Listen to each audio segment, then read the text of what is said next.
reporting for the international press while Armenian. Part 3, Now What? By Taline Oundjian, published on June 13, 2024. In Part 1, we saw how demeaning the professionalism of journalists based on their ethnicity is rooted in myths about objectivity and racism. We also learned that having personal ties to a particular field can be a valuable resource. In Part 2, we examined the workings of the media machine and how it can harm the quality of information. In this article, I'd like to conclude these topics by focusing on potential solutions. High-quality ethical journalism is more important than ever at a time when disinformation is ubiquitous, and we witness unimaginable distress from all around the world, live on our phones. On September 19, 2023, AFP alerts began buzzing around noon with the news. 4 police officers and 2 civilians killed in landmine blasts in Nagorno-Karabakh. Regardless of the truth behind this information, it felt like a spark that could set all of Artsakh on fire. Soon, our fears were confirmed when we saw the footage of smoke, artillery blasts, and damaged civilian infrastructure in Stepanakert. No international news agencies were on the ground. Apart from a few local journalists who remained after 9 months of blockade, all the documentation was being captured by civilians using their smartphones. This is just one example from recent history, where social media users prevented information blackouts. This ability to share information from inaccessible areas has transformed the way information is disseminated. While this kind of footage helps document crucial events, it also presents other issues. One such issue is the ethical dilemma of watching people document their own destruction on scrollable apps. A current example is the ongoing genocide in Gaza. Viewing the infliction of brutal violence on a population can be traumatic. Yet, it's debatable whether witnessing this violence is necessary to understand the situation. The informational benefits are uncertain, but when faced with images of children crying in despair because they just lost their family, leg, or home, such images challenge widespread inaction in the face of this surreal horror. The atrocities we witness on social media often evokes visceral reactions from users because we actually have no idea what we're looking at. These images often lack context and explanation, making it difficult to process. But with the pace at which Gazan journalists are being killed and the deteriorating living conditions, how else would we hear these voices without amateur footage? How would we have known about the atrocities during the 2020 Artsakh War, the Azerbaijani incursions in Armenia in 2022? Would we have ever known about Iran's mass protests? These images should not be seen as journalistic items, but rather as cries for help. When Armenians tried to explain the genocidal nature of Azerbaijani policies in Artsakh, they were largely ignored by international media, except when Luis Moreno Ocampo, the first chief prosecutor of the International Criminal Court, alerted the world to the risk of genocide by famine. However, after Azerbaijan's attacks on September 19th, the term genocide became a red line, inhibiting any nuanced explanation of what was happening. The term ethnic cleansing was more likely to be used had it been carefully defined beforehand. Alongside footage of destroyed buildings and days-long caravans of cars, photo montages began to appear on social media. These images juxtapose the forced exile of the Artsakh population with archival images from the mass exodus caused by the 1915 genocide in the Ottoman Empire. The graphic similarities in these comparisons are striking and deeply moving. These diptychs perhaps serve to make them more immortal, an attempt to combat forgetting and erasure. Ironically, it seems that the events of 1915 were better documented, as there were many international observers in the Ottoman Empire. In contrast, in Artsakh in 2023, the population was in complete isolation. The mistrust towards the media and institutions causes people to believe that they can only rely on themselves for their voices to be heard. While personal experiences have informational value, journalism should not be based solely on them. The mindset of, "It is true because I'm experiencing it," has its limitations, as does the constant exposure to distressing imagery. This highlights that social media's role is as potent as it is risky for information reliability, emphasizing the urgency for journalists to handle it more effectively. Fact-checking departments have become commonplace in mainstream media newsrooms. While a few news organizations in Armenia have established fact-checking units, or at least some guidelines, this doesn't appear to be a widespread practice among local media. The 2020 war made the issue even more prevalent. The news therefore seem helpless in the face of the spread of terrifying footage and conspiracy theories on social networks.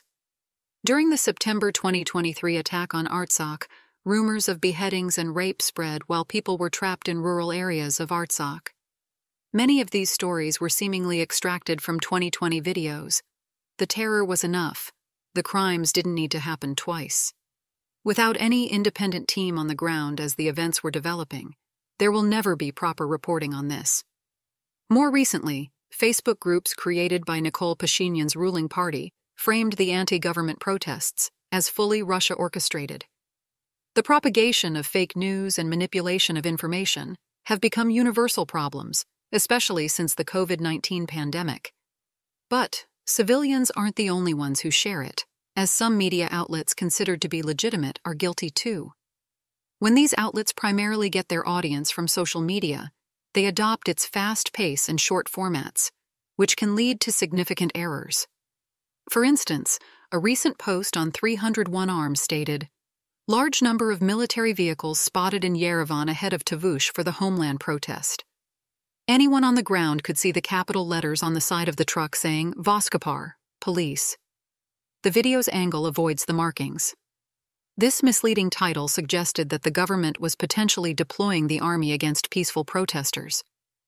This is an example of emotional and editorial mismanagement when using social media as a primary platform, which can lead to even more distrust towards the media. We're in a cycle where people, distrusting mainstream media, turn to alternative information sources such as social media, where fake news is rampant. Comprehensive fact-checking is crucial, but it can be ineffective unless it's coupled with governmental decisions to incorporate media literacy and information verification in educational policy. Just as we teach kids how to read and count, why not also teach them to distinguish reliable information from fake news and how to conduct good research? Media fact-checking can make people more vigilant about determining what's real and what's not. It enables the audience to reclaim this issue. But it's a fruitless endeavor if civil society lacks the tools to fact-check in response. As far as I know, no country has universally implemented such education. Raya Roumanos, co-director of the Journalism Institute of Bordeaux and a researcher in information and communication science, suggests that given the infinite amount of fake news online, fact-checking is like emptying the ocean with a teaspoon. A lot of resources are invested into fact-checking departments. Wouldn't it make more sense to produce concrete, reliable information instead of spending time saying this is true and this is false? Roumanos highlights the collaboration between civilians and newsrooms, noting that open-source journalism leads to investigations made in collaboration with citizens. Underground journalism has produced many noteworthy co-authored pieces. It is becoming increasingly common for journalists to be absent from the scene. For instance, no journalist was present at George Floyd's murder. The only video sources were from amateur footage and surveillance cameras. Similarly, during the U.S. Capitol attack, only the assailants filmed the scene. Citizens can produce information, but they do so without guarantees, a framework, or ethical guidelines. It's great that citizens are speaking out to tell their stories. Now we need to train journalists globally to receive and analyze these productions, she explains. This can only happen with a structured, respectful, and efficient collaboration between civilians and journalists. Mainstream media is no longer the sole source of information, allowing independent media to thrive on the internet. Economically fragile, these frameworks imply natural solidarity between audiences and news producers.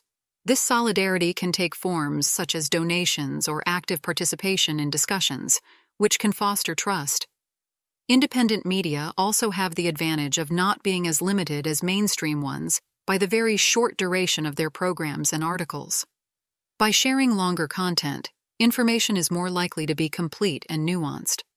Supporting independent media online can influence mainstream media due to a mimetic approach. If an online format proves successful, traditional media may adapt and incorporate this model with their own spin. This influence was tangible with the increase of media coverage regarding police brutality.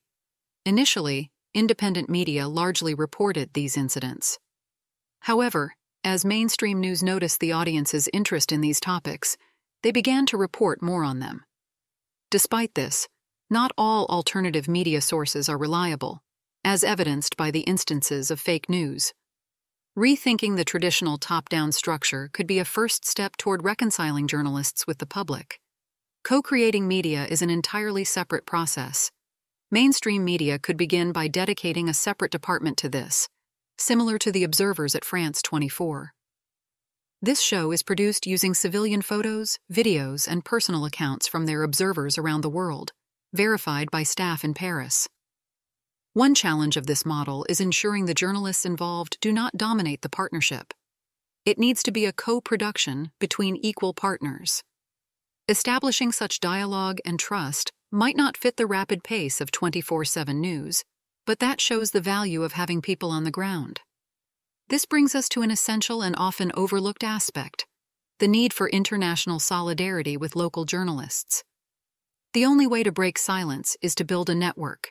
In the media, you need connections, and local journalists are lost, says Siranush Sargsyan, who became a journalist almost accidentally. After 2021, when no one could enter Artsakh, our isolation was terrible. I felt we needed to be heard, Sargsyan explains. This need became crucial during the 9-month blockade that started in December 2022. Despite the apparent disinterest of international news, only a few journalists like Sargsyan, Marut Vanyan, Siranush Oundjian, and Haik Ghazarian continued reporting from the area. Sargsyan says that without the right access and contacts, attracting the interest of big international outlets can be difficult unless the area is in an active state of war. Thus, all of a sudden, newsrooms became very interested in Sargsyan's reporting on September 19th. They even asked her to send voice messages and take photos for an article, because the power cuts prevented her from writing. To say there is a shortage of staffed journalists in international media aiding local journalists is an understatement. Most media outlets use you for their stories, treating you like your news material, Sargsyan says. This lack of solidarity is partially driven by egos and careerism. Fortunately, some professionals prioritize the significance of information over personal gain. Siranush recounts how Swedish journalist Rasmus Kanbeck assisted her in publishing a story about women sappers in Artsakh. This article provided a counter-narrative to the dominant Azerbaijani reports on the mining situation in Artsakh, within Sweden. A program led by AGBU Madrid, in collaboration with freelance international reporters Carlos Zurutuza, Andoni Lubaki, and Juan Abdi, aims to address this issue. For the past 3 years, they have conducted a 1-week training in Goris, teaching both professional and aspiring journalists how to reach international audiences with stories from Armenia and Artsakh. Sargsyan, who participated in 2021, said it motivated her to believe she could do it.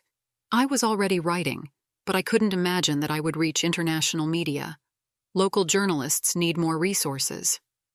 Other organizations, such as the Armenian Project and Media Initiative Center, are also working to address Armenia's communication challenges. Young local talents need more guidance and support to bring local issues to the world, especially as Armenia's security is far from guaranteed. However, these organizations cannot do it without a strong state policy that supports quality journalism schools, training programs, and PR efforts. Carlos Zurutuza emphasizes to his students that journalism isn't about helping your country, as many motivated Armenian journalists want. Rather, journalism involves presenting facts objectively to inform an audience often unfamiliar with the region. Siranush Sargsyan counters this perspective. It's a luxury to feel that you're just a journalist when you're from a place that has so much at stake. Sometimes I'd rather be a good person than a good journalist. She once wrote a story about Hasmik, a mother who lost her son, a professional dancer, in the 2020 war. As a seamstress, Hasmik continued to tailor costumes after his death, preserving a connection with her lost son. Tears appear in Sargsyan's eyes as she shares this story, which was published on Mother's Day. She visited Hasmik that day, gifted her a better sewing machine, and showed her the article. Upon reading it, Hasmik said, "I felt like my son was talking to me." Some might argue that this wasn't an ethical decision. To me, it demonstrates her choice of humanity over convenience. Perhaps that's what journalism is missing today. Prioritizing our sensitivity in our work could be a straightforward approach to rebuild the trust of those we write about.